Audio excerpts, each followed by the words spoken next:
اللہ ہندوستان کے صوبہ یوپی کے مشہور و معروف شہر بنارس سے تعلق رکھتے ہیں۔ آپ نے 2005 میں جماعت اہل حدیث کے مرکزی ادارہ جامعہ سلفیہ بنارس سے سند فضیلت حاصل کی۔ دینی تعلیم کے علاوہ آپ نے عصری تعلیم بھی حاصل کی۔ 2012 میں آپ نے لکھنؤ یونیورسٹی سے جدید عربی ادب میں ایم.اے کیا اور اسی سال ملکی پیمانے پر ہونے والے UGC نیٹ کے امتحان میں نمایاں کامیابی حاصل کی۔ فی الحال شیخ محترم نے اسی طریقے سے بنارس ہندو یونیورسٹی سے عربی میں ڈاکٹر مقتدیٰ حسن اظہری کے حیات خدمات پر PhD بھی مکمل کر لی ہے۔ آپ نے طلبہ کے لیے توشہ خطیب کے نام سے جو کہ تقریر کی کتاب ہے ایک مجموعہ بھی تیار کیا ہے جو چھپ بھی چکا ہے اور منظر عام پر آ چکا ہے۔ اسی طریقے سے شیخ محترم کو اللہ نے خطابت کا ملکہ عطا کیا ہے، اس کے ساتھ ساتھ لکھنے کا اچھا سلیقہ بھی عطا فرمایا ہے، جس کو ہم اور آپ فیس بک اور دیگر اس طرح کے سوشل میڈیا پر دیکھتے رہتے ہیں اور فائدہ اٹھاتے رہتے ہیں۔ تو یہ شیخ محترم تھے جن کے متعلق میں نے مختصر تعارف آپ کے سامنے پیش کیا۔ اب ایک شعر کے ساتھ میں شیخ محترم کو دعوت دینا چاہوں گا۔ تیرے الفاظ کے نغموں کی تقدس کی قسم، تیرے الفاظ کے نغموں کی تقدس کی قسم، تجھ میں بلبل کی چہک، تجھ میں بلبل کی چہک، گل کی مہک سب کچھ ہے۔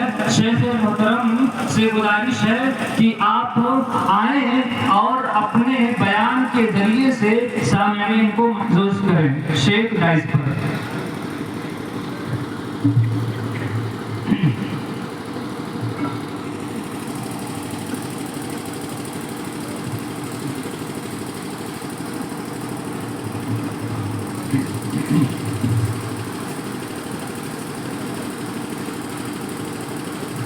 السلام علیکم ورحمۃ اللہ وبرکاتہ۔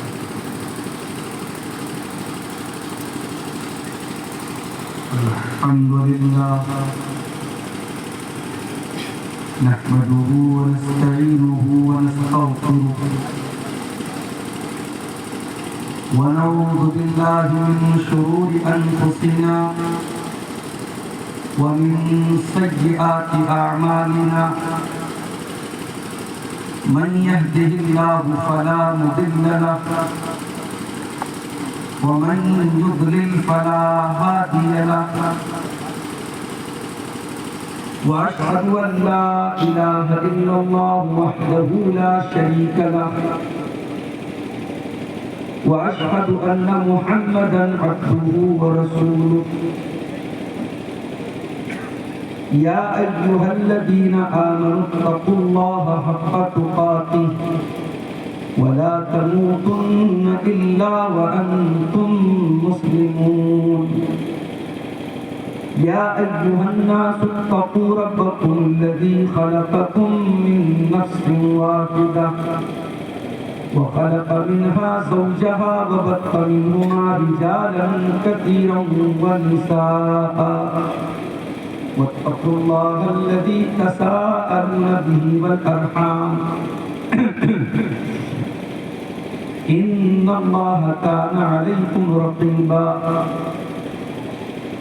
يا أيها الذين آمنوا اتقوا الله وقولوا قولا سديدا يصلح لكم أعمالكم ويغفر لكم ذنوبكم، ومن يطع الله ورسوله فقد فاز فوزا عظيما۔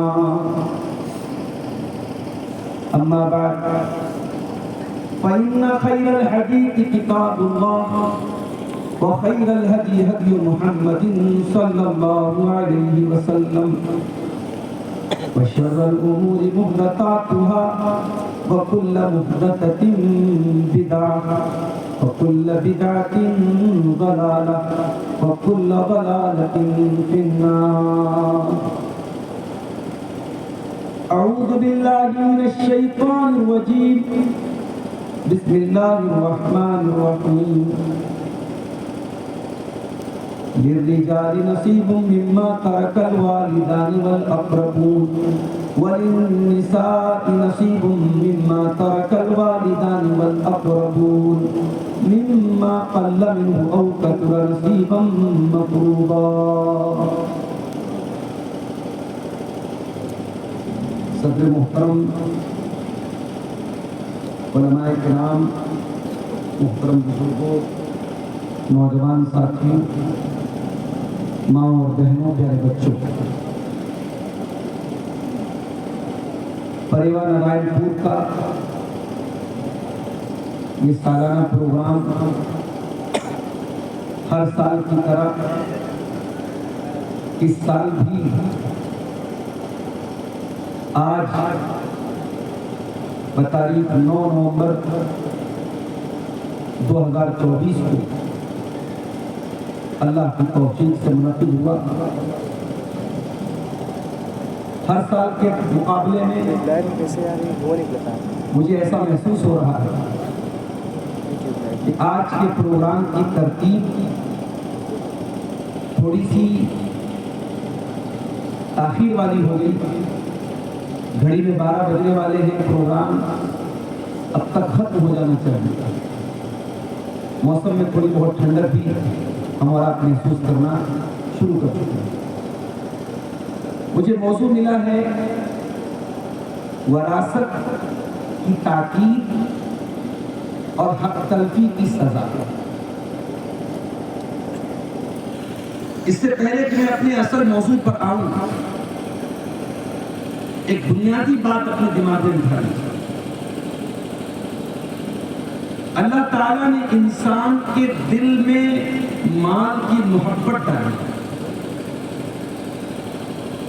ہر انسان چاہے برا ہو چاہے اچھا ہو، چاہے نیک ہو چاہے فاسق و فاجر ہو، مال کی محبت انسان کے دل کے کسی نہ کسی کونے میں ضرور ہو. یہ نیچرل ہے، یہ فطری ہے کہ انسان مال سے محبت کرے. اللہ تعالیٰ نے سورہ آل عمران میں کچھ چیزوں کا ذکر کیا ہے جن سے انسان نیچرلی محبت کرے. زُيِّنَ لِلنَّاسِ حُبُّ الشَّهَوَاتِ مِنَ النِّسَاءِ والبنين والقناطير المقنطرة من الذهب والفضة والخيل المسومة والأنعام والحرث ذلك متاع الحياة الدنيا. اللہ کہہ رہا ہے کہ اے انسانوں، ہم نے تمہارے دل میں محبت ڈال دی. کس چیز کی؟ من النساء، عورت کی محبت. اب یہاں عورت سے مراد یعنی انسان شادی کرتا ہے اور بیوی کی شکل میں جو عورت آتی ہے وہ عورت ہے. انسان اپنی بیوی سے محبت کرتا ہے. والبنین، اور اولاد کی محبت بھی اللہ تعالیٰ نے تمہارے دلوں میں ڈالی ہے. والقناطیر المقنطرۃ من الذهب والفضہ، اور اللہ تعالیٰ نے سونے چاندی کے خزانے کی محبت، سونے چاندی کے ڈھیر کی محبت، دولت کی محبت بھی تمہارے دل کے اندر ڈالی ہے. والخیل المسومۃ، اور اللہ تعالیٰ نے بہترین گھوڑے کی محبت بھی تمہارے دل میں ڈالی ہے. اس زمانے میں جس زمانے میں قرآن نازل ہوا، جس سوسائٹی میں قرآن نازل ہوا، وہاں کی بہترین سواری گھوڑا تھا، اونٹ اور گھوڑا. اللہ نے کہا گھوڑے کی محبت. آج کے دور کے حساب سے ہم اس آیت کی تشریح میں، اس آیت کی تفسیر میں، اس آیت کی انٹرپریٹیشن میں کہہ سکتے ہیں انسان جن چیزوں سے محبت کرتا ہے، سواری کی محبت. اب ہر دور کی سواری الگ الگ ہوتی ہے. آج ایک اسٹیٹس سمبل بن گیا ہے انسان کے پاس ایک اچھی کار ہو، فور ویلر. سواری کی محبت بھی تمہارے دل کے اندر ڈال. والانعام والحرث، اور اللہ تعالیٰ نے چوپایوں کی محبت، گائے بیل بکری کی محبت، جن کا تم بزنس کرتے ہو، جن کا تم کاروبار کرتے ہو، ان کی محبت بھی تمہارے دل کے اندر ڈال دی ہے. والحرث، اور کھیتی باڑی کرنے والا، کاشتکاری کرنے والا کسان جو ہوتا ہے، اس کے دل میں اللہ تعالیٰ نے اس کی کھیتی کی محبت اس کے دل میں ڈال دی۔ یہ نیچرل چیزیں ہیں، یہ وہ چیزیں ہیں جو انسان کے سراؤنڈنگز میں، انسان کے ماحول میں، انسان سے جن کا ریلیشن ہے، انسان سے جن کا تعلق ہے،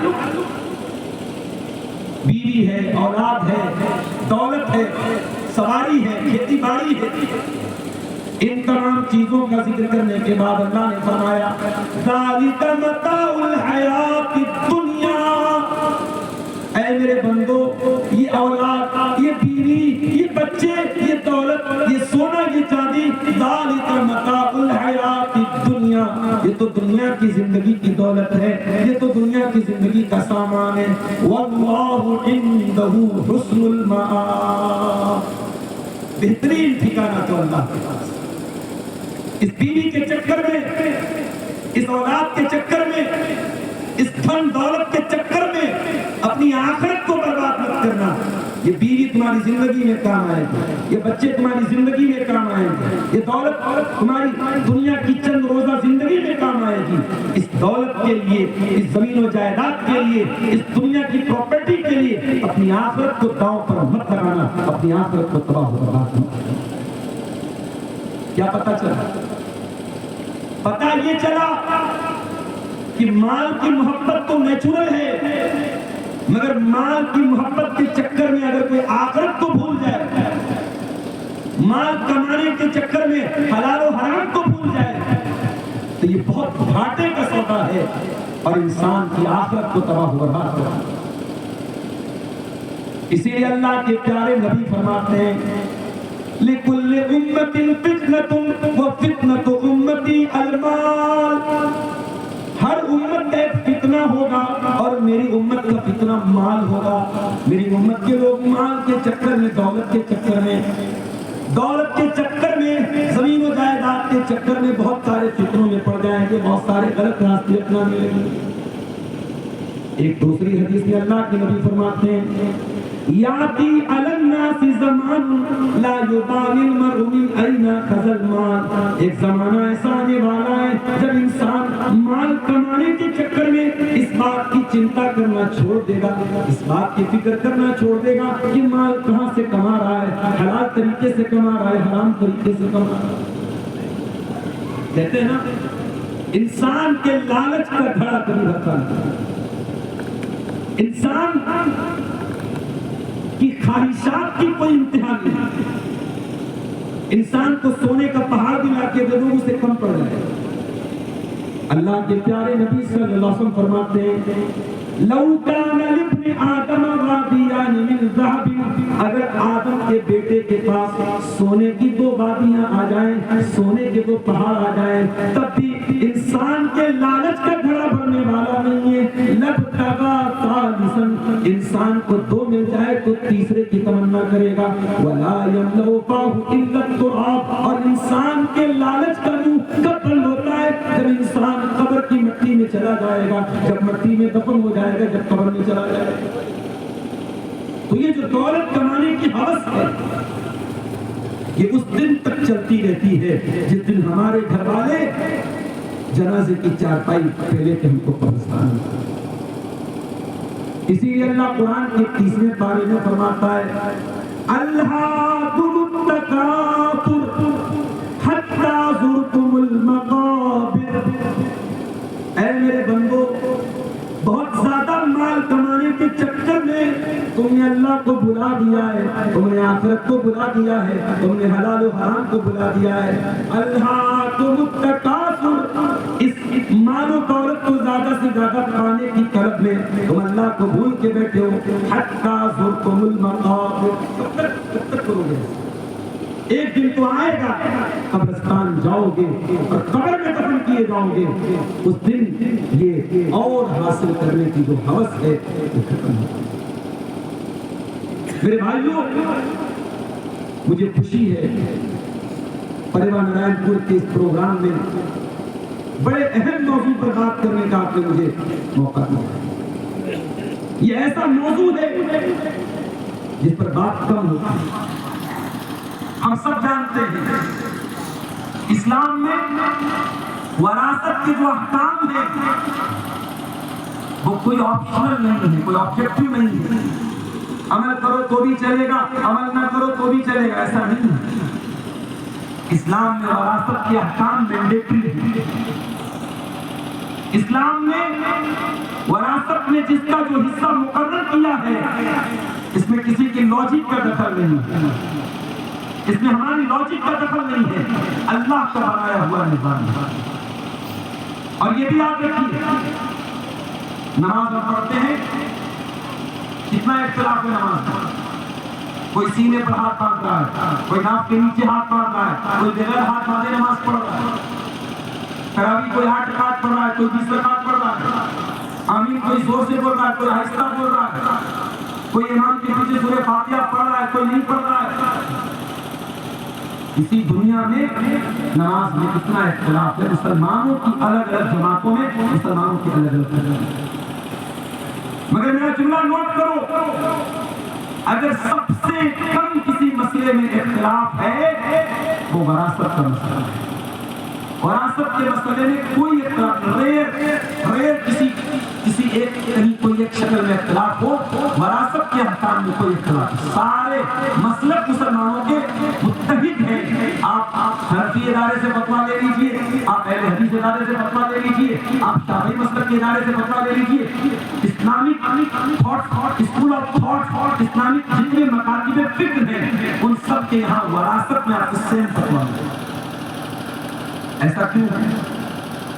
کیونکہ وراثت کو اللہ تعالیٰ نے قرآن میں بیان کیا۔ اور بڑی عجیب بات ہے کہ ٹوٹل قرآن کی 3 آیتوں میں وراثت کا مسئلہ بیان کیا۔ سورہ نساء کی آیت نمبر 11، آیت نمبر 12 اور سورہ نساء کی لاسٹ آیت نمبر 176۔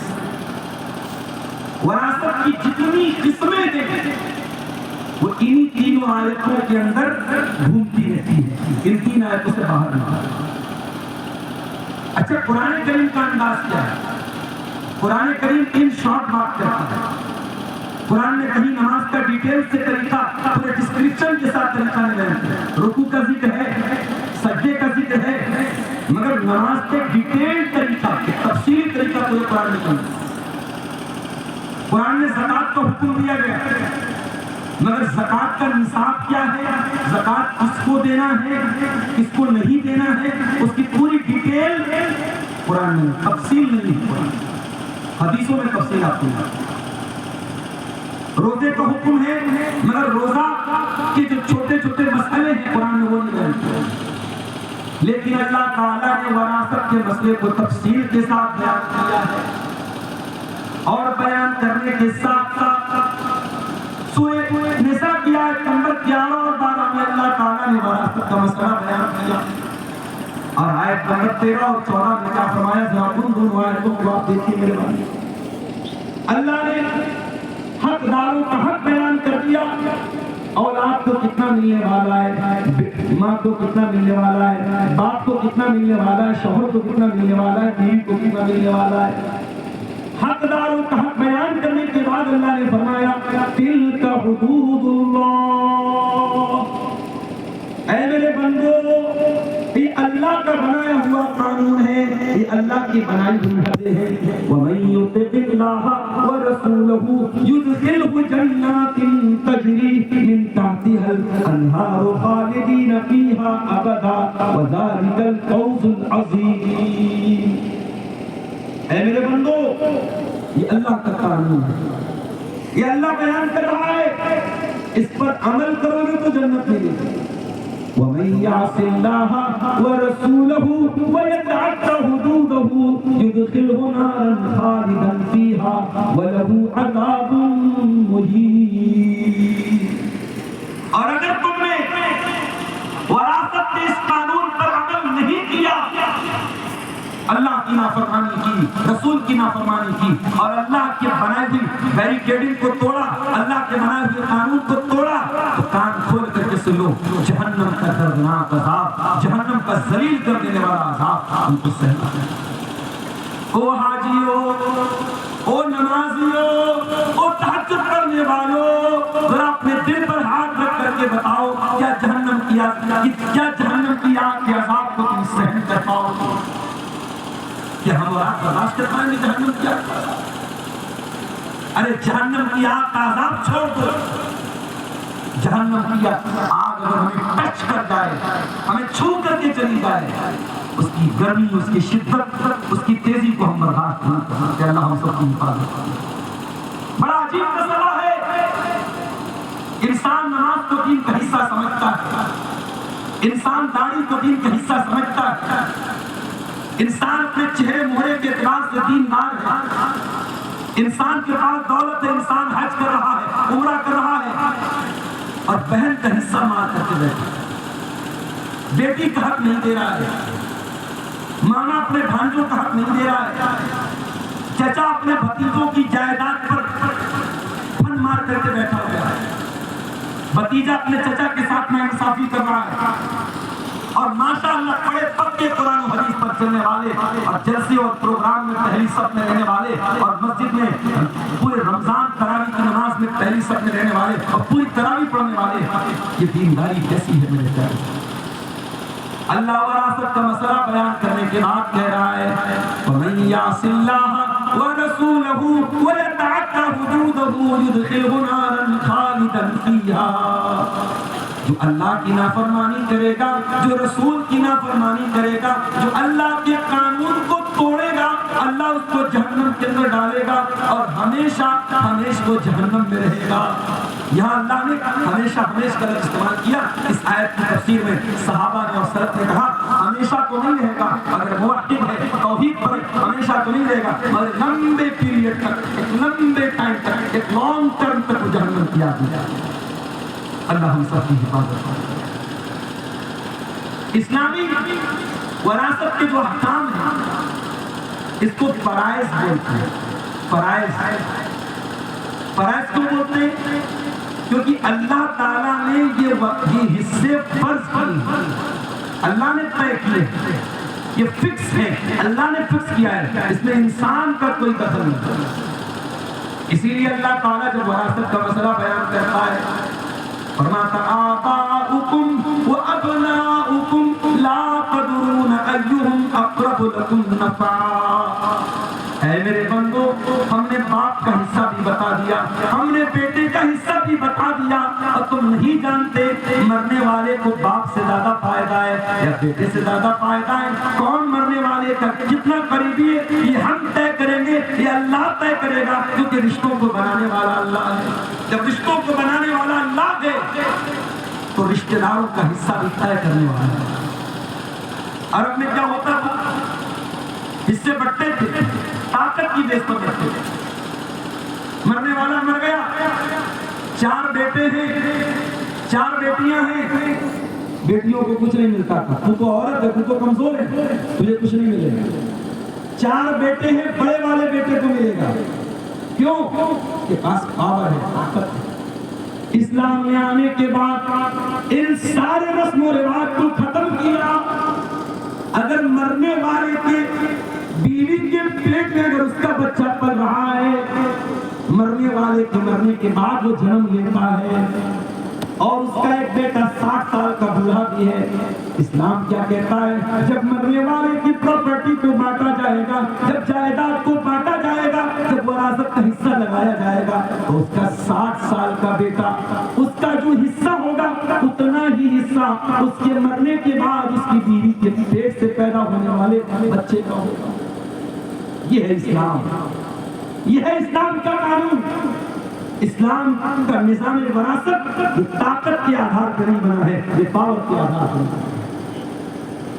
اب ایک سوال پیدا ہوتا ہے، جب پاور کے آدھار پر نہیں بنا ہے تو پھر قرآن یہ کیوں کہتا ہے للذکر مثل حظ الانثیین، کہ لڑکے کو لڑکی کا ڈبل ملے گا، لڑکی کو لڑکے کا آدھا ملے گا؟ یہ ڈسکریمنیشن کیوں؟ یہ بھید بھاؤ کیوں؟ یہ بھید بھاؤ نہیں ہے۔ ایک بات یاد رکھو، اسلام بیسیکلی دین عدل ہے، اسلام عدل والا دین ہے۔ عدل کا مطلب کیا ہوتا ہے؟ عدل کا مطلب جسٹس نہیں ہوتا، عدل کا مطلب سملیرٹی نہیں ہوتا، عدل کا مطلب ہوتا ہے جس کا جو حق ہے اسلام وہ حق دینے کی تعلیم دیتا ہے۔ اسلام دین عدل ہے، اسلام میں کسی کے ساتھ ظلم نہیں کیا گیا۔ اسلام تو وہ مذہب ہے جو جنگ کے میدان میں دشمن کے ساتھ بھی ناانصافی کرنے کی، انجسٹس کی، انیائے کی اجازت نہیں دیتا۔ دشمن سے جنگ کے میدان میں بھی اسلام عدل و انصاف کا حکم ہے۔ جب اسلام دین عدل ہے تو اسلام کا جو وراثت کا قانون ہے، جو انہیریٹنس کا سسٹم ہے، جو وراثت کا قانون ہے، اس قانون کے اندر بھی میرے بھائیوں میری بہنوں عدل کو رکھا گیا ہے۔ اور جب تک شادی نہیں ہوئی ہے باپ اس کو کما کے لا کے دے گا، شادی ہو گئی شوہر کما کے لا کے دے گا، شوہر کا انتقال ہو گیا بیٹا کما کے لا کے دے گا، بیٹا بھی نہیں ہے دنیا میں تو حکومت انتظام کرے گی، عورت ہر حال میں اس کی کفالت کی جائے گی، اس کا انتظام کیا جائے گا، اور مرد ہر حال میں کمائے گا۔ مرد پر رسپانسبلٹی ہے، مرد اگر باپ ہے، مرد اگر شوہر ہے، مرد اگر بھائی ہے، مرد اگر بیٹا ہے، ہر حال میں اسے اپنے انڈر میں عورتوں کو خیال کرنا ہے، عورتوں کو حق دینا ہے۔ اس لیے ذمہ داریوں اور رسپانسبلٹیز کو سامنے رکھ کر کے اسلام نے قانون بنایا ہے کہ لڑکے کو لڑکی کا ڈبل ملے۔ لیکن یہاں یہ مسئلہ بھی یاد رکھنا کہ ہر سچویشن میں مرد کو عورت کا ڈبل نہیں ملتا۔ بہت ساری سچویشن ایسی بھی ہے جہاں عورت اور مرد کو برابر بھی ملتا ہے۔ آپ وراثت کے قانون کو اگر آپ دیکھیں گے بہت ساری سچویشن ایسی بنتی ہے جہاں ماں اور باپ دونوں کو 1/6 چھٹا حصہ ملے گا، چھٹا حصہ باپ کو بھی ملے گا، چھٹا حصہ ماں کو بھی ملے گا۔ ماں اور باپ دونوں کو اپنے بیٹے کی پراپرٹی میں برابر حصہ ملے گا۔ اس کا مطلب کہ ہر سچویشن میں عورت کو آدھا نہیں ملے گا۔ ہاں جہاں آدھا حکم دیا گیا ہے وہ عورت اور مرد کی رسپانسبلٹی کو سامنے رکھ کر کے۔ ایک چیز اور یاد رکھیں، اسلام کا وراثت کا جو قانون ہے اس میں پہلے 4 چیزوں کا ہمیں خیال کرنا ہے۔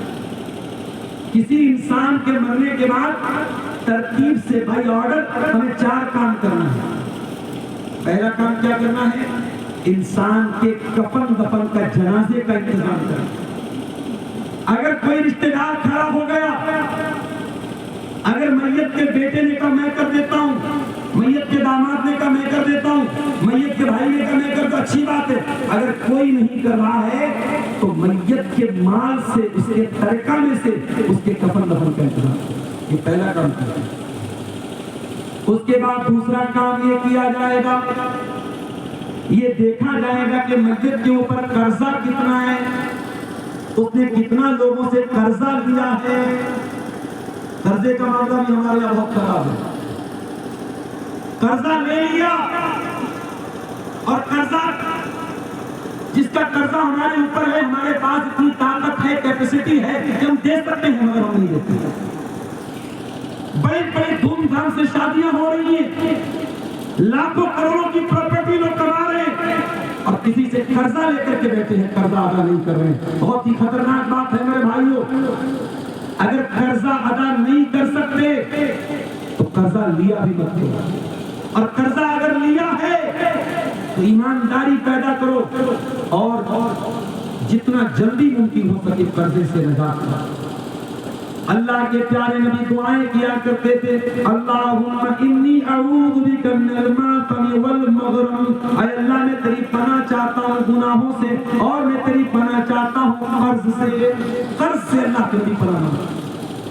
اللہم انی اعوذ بک من العجز والکسل والبخل والجبن وزلع الدین وغلبۃ الرجال، اے اللہ میں تیری پناہ چاہتا ہوں عاجزی سے، کاہلی سے، بزدلی سے، اور قرض کے بوجھ سے، اور لوگوں کے میرے اوپر حاوی ہو جانے سے۔ یہ اللہ کے پیارے نبی کی دعائیں ہیں۔ قرضہ بڑی خطرناک چیز ہے۔ انسان جب قرضہ لیتا ہے جھوٹ بولتا ہے، وعدہ خلافی کرتا ہے، جان بوجھ کر کے اپنے بیٹے سے کہتا ہے جاؤ کہہ دو ابا نہیں ہے، اس لیے جہاں تک ممکن ہو قرضے سے اپنے دامن کو بچاؤ، لیکن چونکہ سوشل لائف میں قرضے کی ضرورت پڑتی ہے، اور اسی لیے اسلام قرضہ اگر کسی کو کوئی دے رہا ہے تو اسلام کا بڑا کلیئر حکم ہے کہ قرضے پر کوئی پروفٹ نہیں پانا۔ اگر میں نے آپ کو 1 لاکھ روپیہ قرضہ دیا اور میں نے کہا بھائی صاحب آپ بدلے میں مجھے 1,10,000 روپیہ دے دیجیے گا، تو یہ جو 10,000 میں نے ایکسٹرا لیا ہے that is called interest، اسی کا نام بیاج ہے، اسی کا نام انٹرسٹ ہے، اسی کا نام سود ہے۔ اسلام کہتا ہے کہ قرضہ مدد کرنے کے لیے دیا جاتا ہے، قرضہ احسان کرنے کے لیے دیا جاتا ہے، قرضہ پروفٹ کمانے کے لیے نہیں دیا جاتا۔ پروفٹ کمانا ہے بزنس کرو، پروفٹ کمانا ہے انویسٹمنٹ کرو، قرضے کے ذریعے پیسہ نہیں کمانا۔ بہت سارے لوگ انتقال کر جاتے ہیں، لوگ آ کر کے کہتے تھے اللہ کے نبی آپ جنازے کی نماز پڑھا دیجیے۔ اللہ کے نبی پوچھتے تھے کیا اس کے اوپر قرضہ ہے؟ جواب ملتا ہاں قرضہ ہے۔ آپ پوچھتے تھے کیا اس کا کوئی وارث قرضوں کو ادا کرنے کی ذمہ داری لے رہا ہے؟ وارث کھڑا ہو کر کے کہتا تھا ہاں اللہ کے نبی میں ذمہ داری لیتا ہوں۔ جب کوئی ذمہ داری لے لیتا تھا تب اللہ کے نبی آگے بڑھ کر کے اس کا جنازہ پڑھاتے تھے۔ کتنا خطرناک معاملہ ہے قرضے۔ ہمارے عام بات ہے قرضہ لے کر کے بیٹھے ہیں، وعدہ خلافی کر رہے ہیں، جھوٹ بول رہے ہیں، اور ہمارے پاس طاقت ہے اور پھر بھی لوگوں کا قرضہ آ رہا ہے۔ یاد رکھو میرے بھائیوں، دنیا میں دے سکتے ہو، آخرت میں بہت مہنگا پڑ جائے گا۔ بہت سارے لوگ کریلا کے باہر رہتے ہیں، سعودی میں رہتے ہیں، ہم جانتے ہیں سعودی میں انڈیا کی کرنسی تو نہیں چلتی، سعودی میں ریال چلتا ہے۔ دبئی میں آپ چلے جائیں وہاں یونائٹڈ عرب امارات کا درہم چلتا ہے، کویت میں کویت کا دینار چلتا ہے۔ آپ انڈیا کی کرنسی لے کر کے جائیں گے ایکسچینج کرنا پڑے گا، وہاں کی کرنسی سے آپ لین دین کریں۔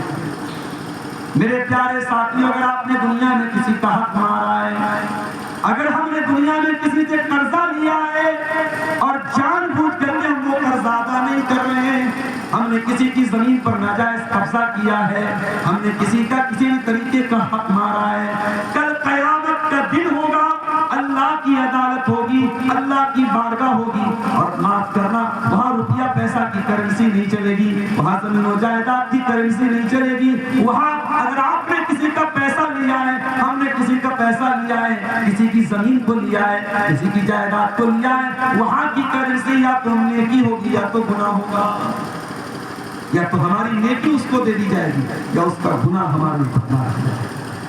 یہ بہت گھاٹے کا سودا ہے۔ اس لیے میرے بھائیوں، دنیا میں بری ہو جاؤ، دنیا میں بری ہو جاؤ۔ یہ زمین، یہ جائیداد سب ٹھاٹ پڑا رہ جائے گا جب لاد چلے گا بن جائے۔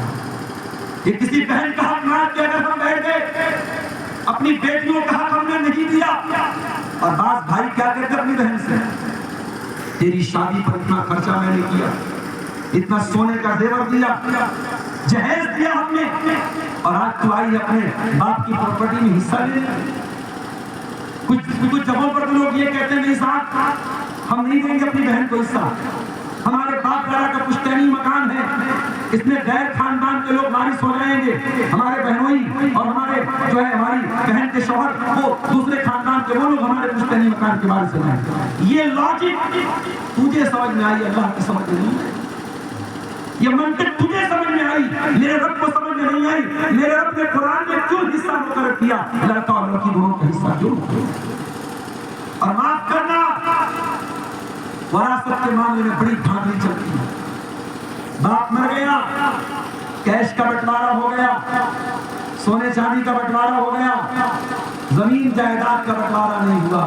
بہن سے کہا گیا بہنا تو زمین میں اپنا حق مت مانگنا، تو میری بہن ہے، میرے پاس آتی جاتی رہنا، میرے پاس آتی جاتی رہنا، اگر تو نے زمین اور جائیداد میں حصہ مانگا پھر ہمارا اس سے کوئی تعلق نہیں رہے گا، ہم سارا ریلیشن، سارا تعلق توڑ دیں۔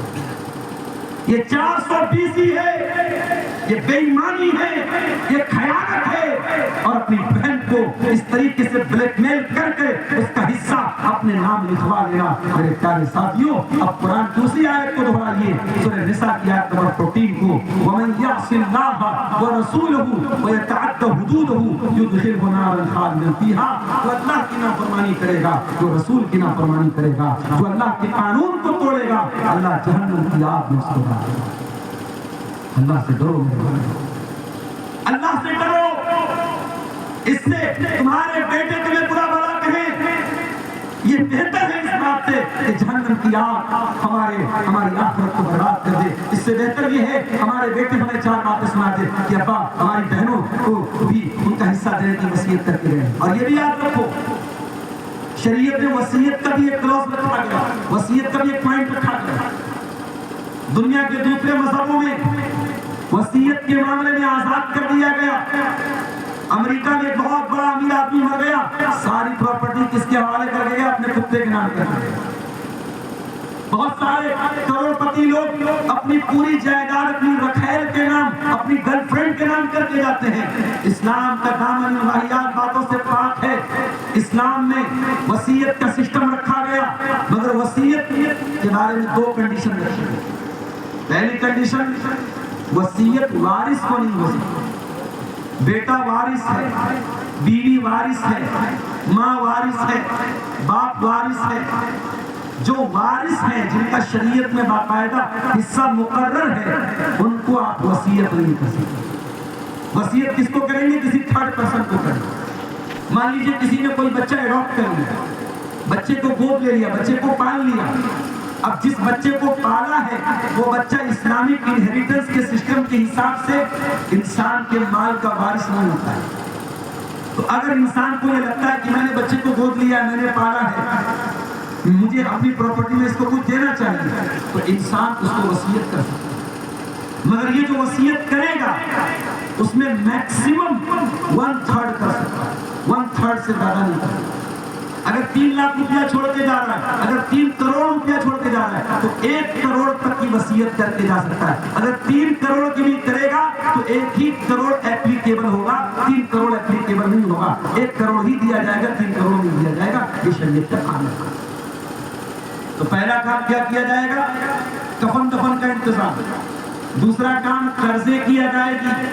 تیسرا کام وصیت پر عمل، اور چوتھے نمبر پر آتا ہے معاملہ حقداروں کو ان کا حق دے دیا۔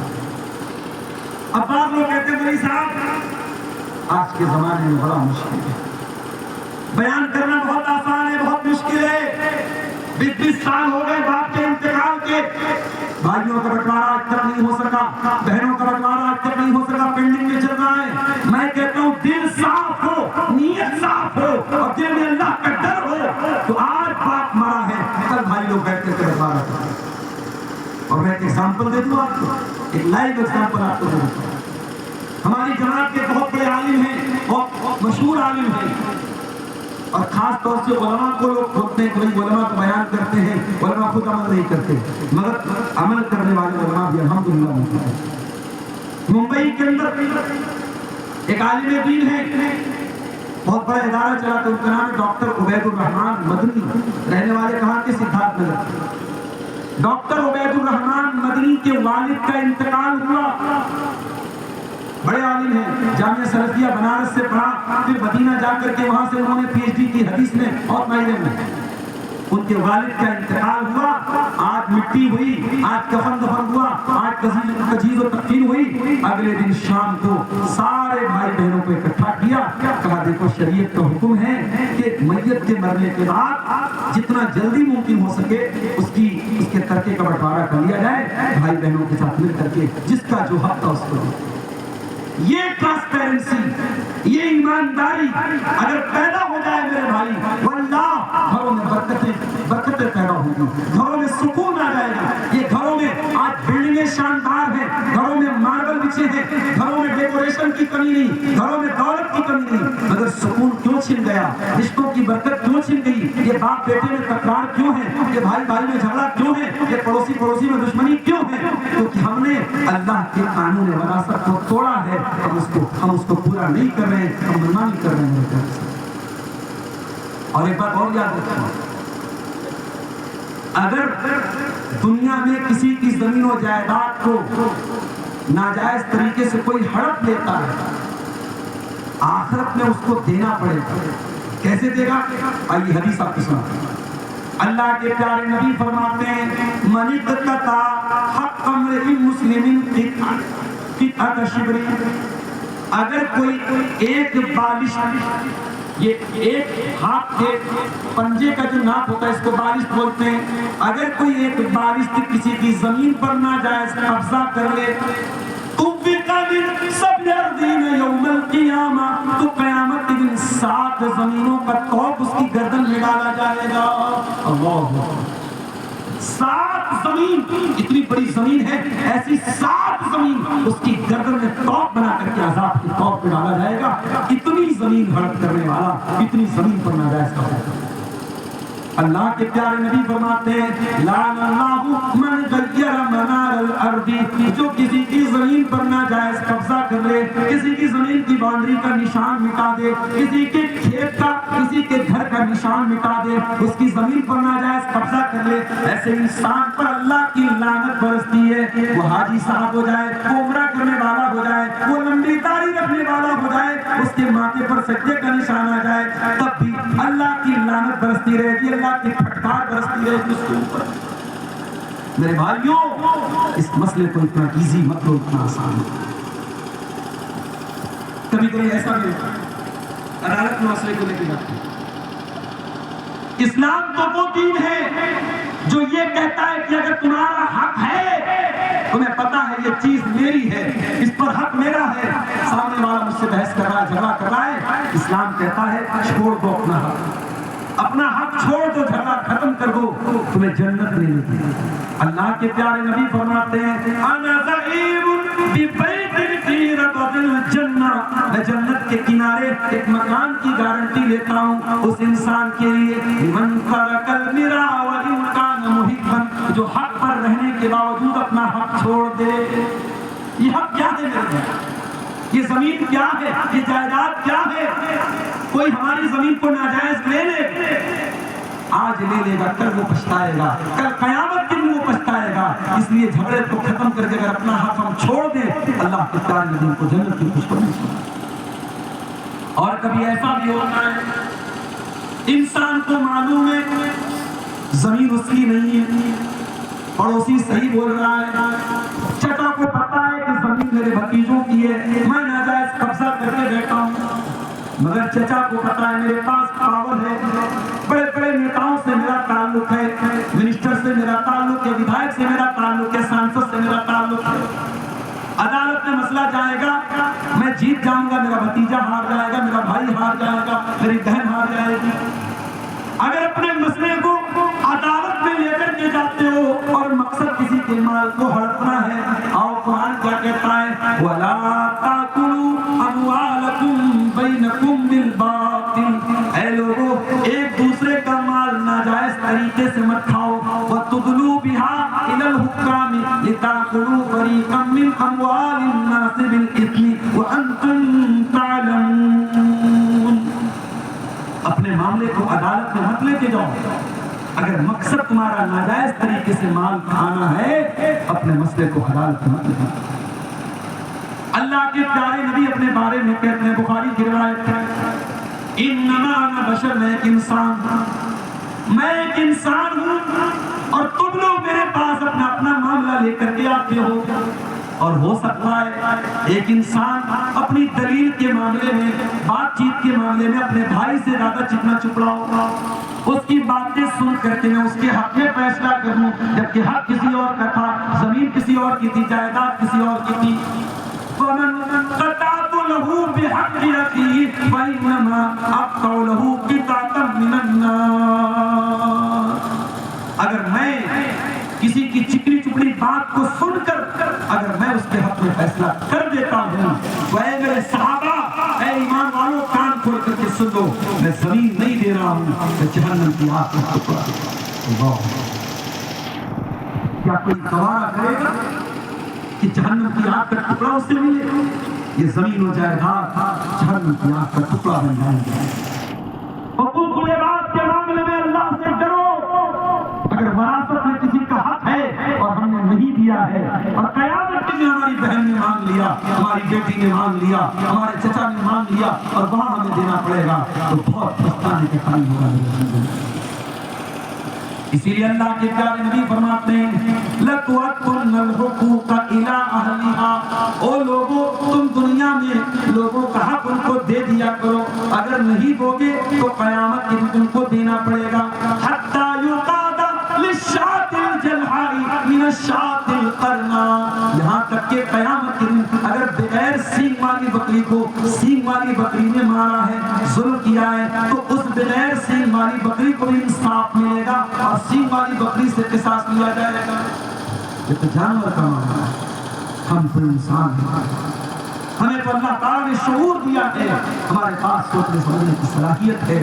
اس لیے میرے عزیزوں، وراثت کے مسئلے پر ہم اور آپ وچار کریں، اور اگر ہمیں یہ ڈر ہے کہ ہمارے بعد ہمارے بچے ناانصافی کریں تو اپنی زندگی میں وصیت لکھ کے چلے جائیں، اپنے بچوں کو کے نام وصیت لکھ کے جائیں کہ ہمارے مرنے کے بعد ہماری زمین و جائیداد میں اسی طریقے سے بٹوارا ہوگا جو طریقہ قرآن اور حدیث کا ہوگا۔ اور میں اپنے بیٹوں اور بیٹیوں کو مکلف کر کے جاتا ہوں، پابند کر کے جاتا ہوں کہ ہمارے بیٹے اور بیٹیوں سے پڑھیں اس طریقے کا وصیت نامہ آپ لکھیں۔ میرے بھائیوں، ہم اتنی محنت کیوں کرتے ہیں؟ اپنے بچوں ہی کے لیے تو کرتے ہیں۔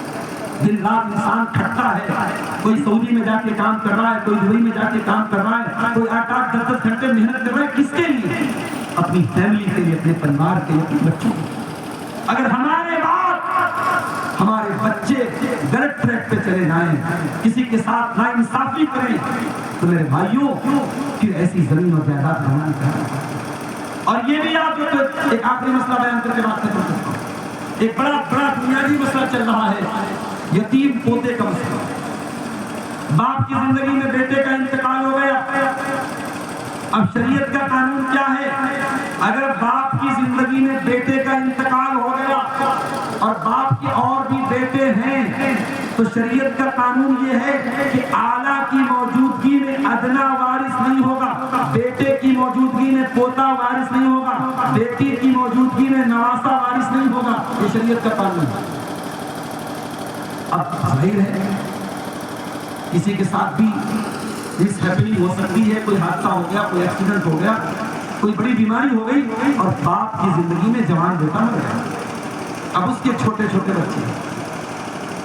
اب ایسے موقع پر چچا لوگوں کا رویہ کیا ہوتا ہے؟ وہ چچا لوگ جن کو شریعت کبھی یاد نہیں آتی، دین کبھی یاد نہیں آتا، قرآن کبھی یاد نہیں آتا، حدیث کبھی یاد نہیں آتی، وہ چچا لوگ اپنے بھائی کے مرنے کے بعد اپنے بھتیجے کو زمین اور جائیداد سے محروم کرنے کے لیے شریعت کو استعمال کرتے ہیں۔ کہتے صاحب اس کا تو کچھ نہیں بنتا ہے، اس کا تو میرے باپ کی جائیداد میں کچھ نہیں بنتا۔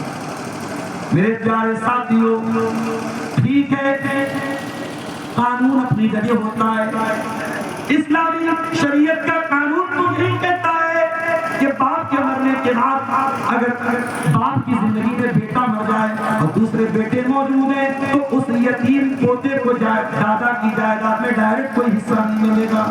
مگر میں آپ سے سوال کرنا چاہتا ہوں، کیا ضروری ہے کہ ہر بات قانون کے ڈنڈے سے منوائی جائے؟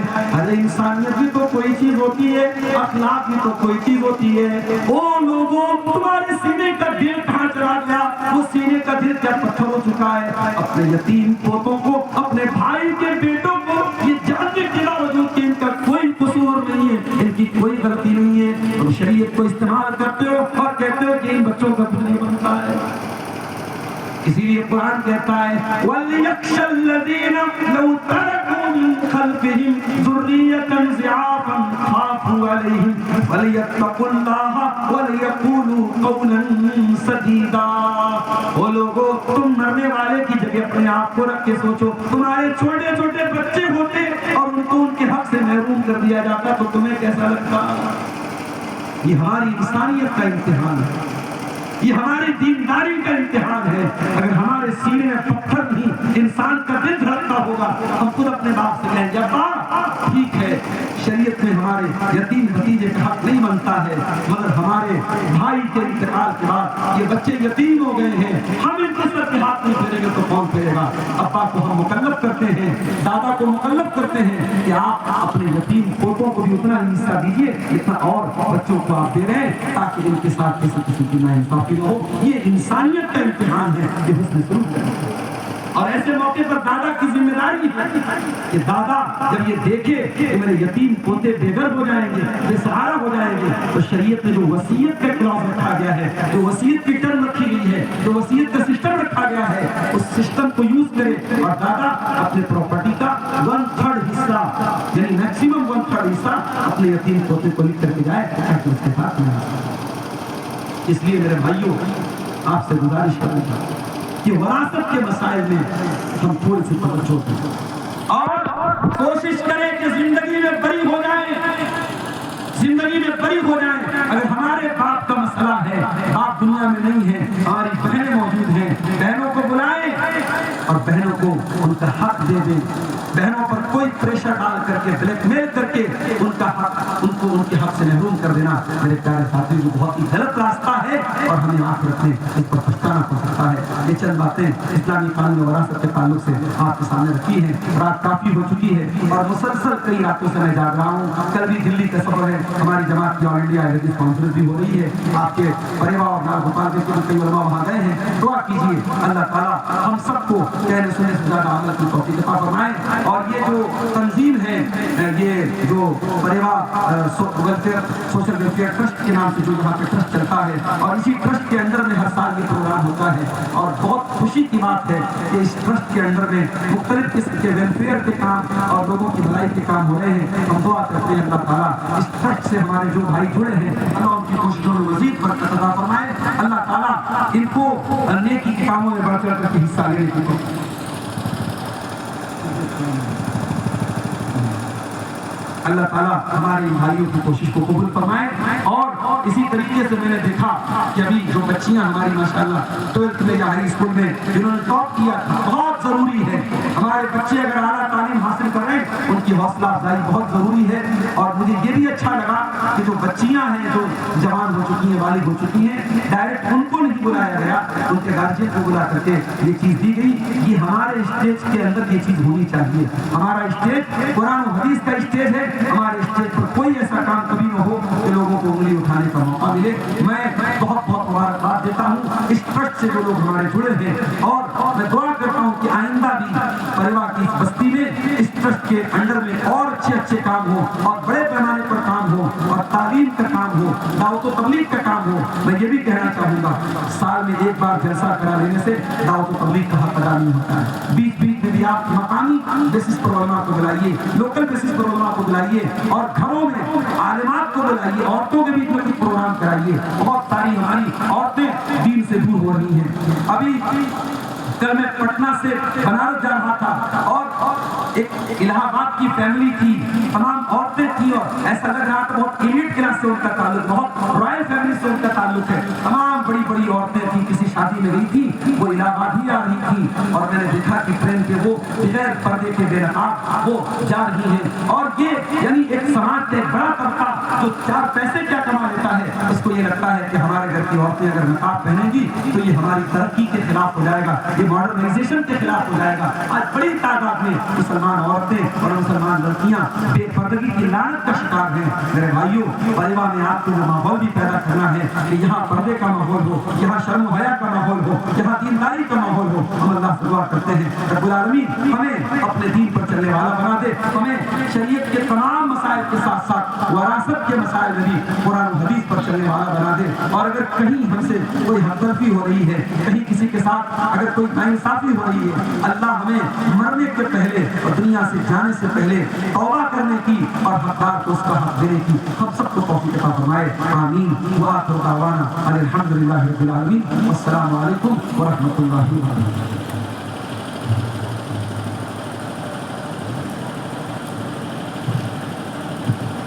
وعلیکم السلام ورحمۃ اللہ وبرکاتہ. جزاک اللہ خیرا واحسن الجزاء وبارک اللہ فیک. بہت ہی قیمتی نصیحتیں شیخ محترم ہمیں فرما رہے تھے. ہم شیخ کے بہت ہی ممنون و مشکور ہیں. دیگر اور مشائخ اور مہمانان گرامی کی ہم ممنون و مشکور ہیں کہ